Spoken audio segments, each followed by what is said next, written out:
influencer? Are they a buyer? Are they the people that say yes? Is it the person that influences the person that say yes? Is it the person that actually stops you from getting into the company, the gatekeeper? Are they a student? Is it a user? Or a teacher? Do you need to influence them?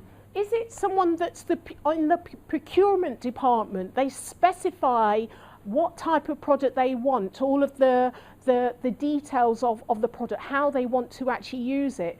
So, you know, it could be that these different roles are actually within only one or two people. So you could have an influencer and a buyer, and, you know, or you could have a user and specify it could be the same, but it's important for you to understand what role they're playing in the decision-making process.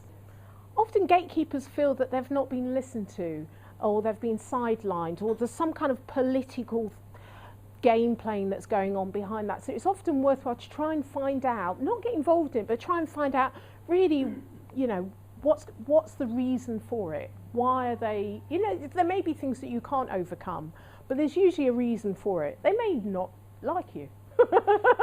They may have a friend in another company. That, you know, there's things that, you know, you can't overcome, but at least you know. It's great when you know. I often say to, you know, kind of business owners, a no is great. It's great to get a no early because you don't want to waste your time. A no means that you can move on and find a yes. You don't really want to deal with people that are just on the fence. They say yes to your face and it's really no. You actually want a no quick and early up front so you can invest your time with the yes. So, you know, in organisations, sometimes you can find other people. You might actually need to find a few more influencers so that you can overcome the gatekeeper, so they get outnumbered. So you develop a strategy, but it's a good way of communicating and discussing where you are at and, you know, 6 months later, how you've managed to develop and to grow it. Very, very, for high value opportunities, this is really important, really, really important. Can you see how this would work for you? Yeah? Yeah? Yeah.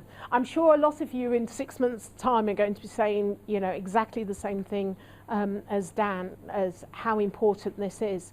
And, you know, even marking down, you know, question mark, I don't know who that person is.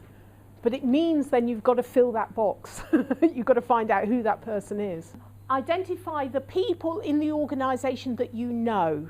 That you know. You may not have a relationship with them, but you just know them. So how many people in the organisation do you know the name of, or you might not know their full name, but the position? So you don't have much of a relationship with them, but you want to grow it to a 2. Start off with what your grading of the kind of relationship, whether it's a 1 or whether it's a 5, which is excellent. And then look to what kind of relationship you think you need with them in order for them to say yes. Do you need a 2 relationship with them? Because they're not they're an influencer, but they're not the decision maker. Maybe you need a 5 with this person is a decision maker at that level.